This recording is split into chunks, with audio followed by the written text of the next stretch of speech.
Hello, everyone. Welcome to the CPL Future of Work interview, delivered in collaboration with my colleagues in the Technology and Project Management Contracting Division. My name is Barry Winkless. I am the CSO of CPL and head of our Future of Work Institute. I'm delighted to be joined by Conor Lynch, CEO of Selfmakers. I think it's safe to say, Conor, serial entrepreneur. Now, there is no doubt that even before the coronavirus crisis that's now hitting us, we have seen a rise in what's known as alternative work arrangements, those jobs that are seen as freelance, contracting, on-demand, gig and temporary. Most economists agree that over the next 10 to 15 years that those type of jobs will be bigger than full-time roles. From our own research in the future of work, we've seen that many organizations are designing new workforce solutions that use different employment types in order to drive new types of agility, new types of productivity, efficiency, and innovation.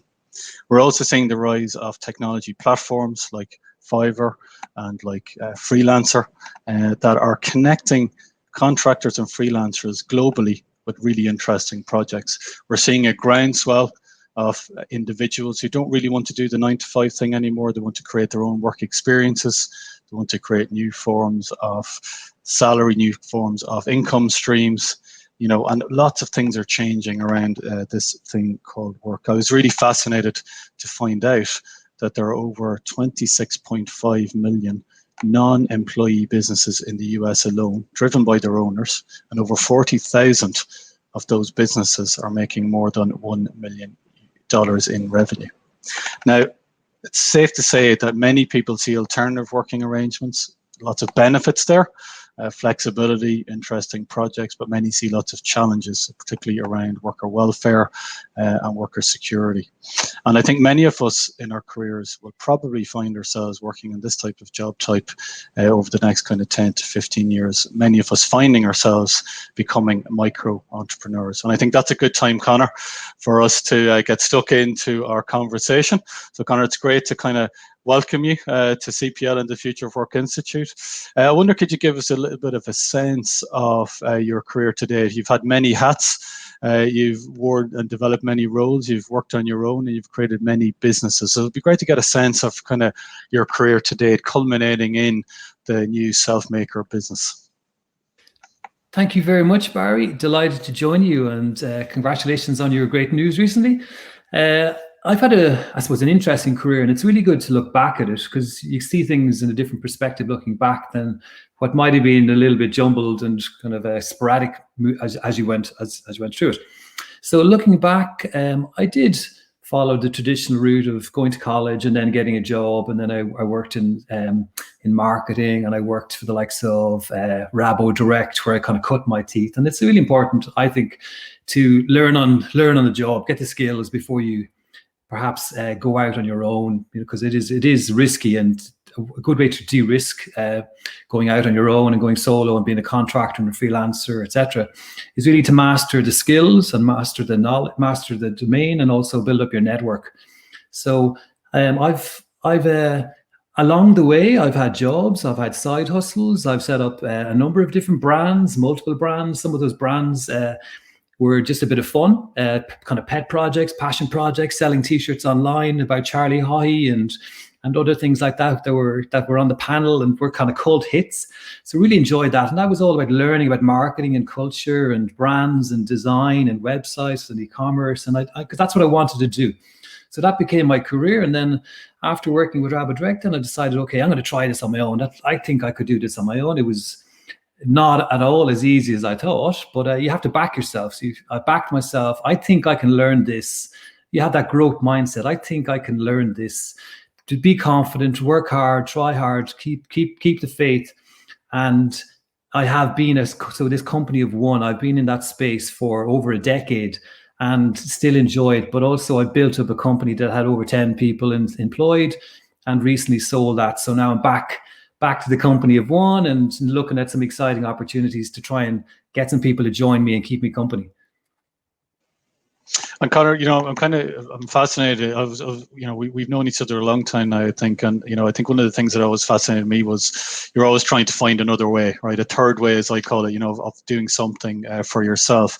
From in your own opinion, what's the kind of driver for people who don't really want to work, with a large organization, or they want to do something different? What are you seeing from your own kind of work on the self-maker side? What's driven you, I suppose, to kind of create your own career over the kind of last period of time, having come from the kind of corporate world, right, and now very much kind of, I would say, a committed individual to kind of finding your own pathways in life. So talk to us a little bit about that. A lot of curiosity about life and about careers, etc. So very, very curious, and I'm a bit of an explorer. So I will go and look at new things. So I've been online for 22 years. I've been in social media for about 15 years. So I go and explore, I learn about something, then I come back and teach other people and show them the way, this is how you go along here. So the last number of years, I've been very curious about careers and the future of work and teams, and I learn by dabbling, and then I say, okay, I think other people could learn from this experience. So what I try and do is maybe productize or create services out of what I know. I also spot gaps. Is there an underserved market? Is there an underserved community? Where is this all going? Who can I partner with? Because, I can't do everything on my own. How can I test something? What's the minimum viable product? What's the smallest thing I can do to test and see, is there something here? And then, being a digital expert, I can whip together a one-page landing page, a quick logo, and then start experimenting. And some things work and then some things don't. But it's also looking at the data and seeing early where this ideas are going. Conor, you mentioned that kind of, I know you're kind of, digital literate, shall we say, and it's kind of jumped at something to me there around, if you're a contractor today, right? If you're a freelancer today, and you could be, be a freelancer on anything, right? You could be doing any type of work, you could be doing anything, but at a general level, how important do you think it is for all contractors, all freelancers, to have a level of digital competency, or those set of skills? Talk to us a little bit about that from your own experience. Yeah, well, I've been a lecturer in marketing and digital marketing with the Digital Marketing Institute and Maynooth University over the years. It is critical. I think there's people have caught up a lot, and I hope everyone are really strong on digital at this stage and have their personal brands and maybe have their personal website. But research has shown from Upwork that 89% of freelancers do not feel that they are properly prepared for their career. So, like, nearly everybody feels that they're not ready for what their career is actually about. So that's part of what I'm trying to address. Is there, what are they missing? So it's not this. Maybe it's not the skills. They're a good programmer, perhaps. They have maybe got some good skills and they can get the next job, but maybe they're not seeing 5 years into the future. Maybe they're not feeling stronger on strategy, on business models, on how to scale it up and how to hire other people.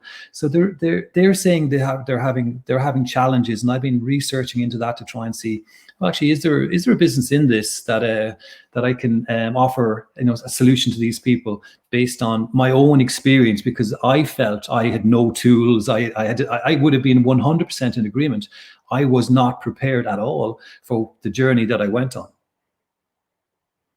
And Conor, look, I know, having kind of worked on my own over the years myself in my own career, I found that kind of, those networks, those kind of, connections that I had, over my career were very important when it came to, going out on my own and kind of doing my own thing for a period of time. I know you're very committed around the value of networks, about communities, particularly online. Can you give us a sense of, how you yourself have used networks, how you've used kind of collaborations, both to get work and deliver work, because I know that's kind of part of the equation as well. Well, I my example is where actually I called my personal brand Connector, and I thought, if I'm a connector, having read Tipping Point, I said, well, if I'm a connector, I'm going to connect networks and I'm going to be in the middle of everything. So why don't I call myself Conor the Connector? Create a website about that, do a blog. Then I started running some events, and I started bringing all these people together. It turned into a studio, an agency, and we started working with the likes of Huawei and Volkswagen, and it turned into a 10-year journey on social media and networks and innovation. It became a platform for me to dabble with lots and lots of different projects, and that network stands to me to this day. So that's a. I don't expect everyone to try and become connectors, but the power of networks are hugely important for that next job, for collaborations. And even with Selfmakers, I'm starting to run Selfmakers virtual brainstorms, and these brainstorms addressing the problem that a lot of people on their own, and now especially when they're working remotely, who do they brainstorm with? And if they're working on their own, they can't meet somebody for a coffee and bounce ideas off. So I'm bringing together 100 people in the next couple of days to brainstorm online in small groups in the comfort of their own home, just to try and collaborate and get those collaborations moving, because a lot of people have lost out this year and the whole year is gone, and they mightn't have got that spark that connects the dots, which brings their business up to the next level. We speak a lot about this, from our own life experiences. We talk a lot. I think both of us, it's safe to say, are optimistic in terms of our outlook, but there's obviously, a lot of kind of downsides. And I know from my own kind of personal career, both with organizations, and on my own, I've, experienced a number of challenges, hardships, and things that didn't work out quite as well as I expected it to be. So from your own experience in your own career, what are some of the kind of challenges you faced as a company of one, somebody trying to create new businesses, and also, how have you managed to maybe overcome some of those in your career? It'd be great to get a sense of that. Yeah.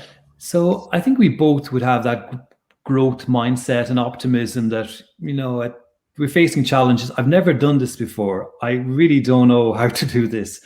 And I believe I can learn how to do this if I just ask the right questions, join the right groups, buy a book online, read the first chapter, just dabble. And the ability to learn anything is there now. It's just a matter of having the belief that you can learn what you need to learn. So some of the toughest challenges in company of one for a lot of people is sales. It's trying to find new clients. It's very, very difficult to get out there and to face rejection. It's very, very difficult, but also financial management. Not many people are trained in finance or would have much experience in finance and the books and keeping the right side of the tax man. And there's a lot of challenges there. These would have been issues that I would have faced myself personally, just trying to master going from a specialist to being a generalist, having one hat on to having multiple hats on, and then not being in the flow because you've never really done it before. Yeah. Okay. So Conor, look, obviously now you've kind of, I know even in conversations that we've had in our collaboration with Selfmakers and CPL, you've kind of evolved this new concept, shall we say. So, tell us a little bit about your current business. Tell us a little bit about Selfmakers, why you created this thing. And I was particularly interested, I have to say, in our own interactions around, these different types of kind of self-makers that you've identified. Can you tell us a little bit about that as well? Because I think it's great for, some of the people watching today to get a sense of those, what I would call personas, ultimately. Yeah. So it started with the question, how might I help people like me succeed faster than I did? Because as I said earlier, I was kind of, blundering along, having a job, just, then doing a side hustle and then setting up a business and then, et cetera, et cetera. So how might I help them? So in the lockdown one, I started, writing and just trying to develop this self-makers idea a bit further. So I started looking at what type of self-makers are there. There's those that don't have careers. They're setting out and they're trying to figure out their career. So they're career seekers. Then there's people also that have a job right now, but maybe they're going to change in the future, or maybe they had a business in the past. They're career makers. There's then side hustlers. There's portfolio careerists, those that have multiple jobs at the one time. There's also, I call business makers, those that have decided to go full-time and set up a business and maybe hire other people, and then serial entrepreneurs. So I've created a matrix and a map just to try and help people. I'm a very visual person, to try and see, okay, here's the map. Where are you now? Where do you want to go? Okay, here's the 3 steps you need to take in order to get there. What skills do you need?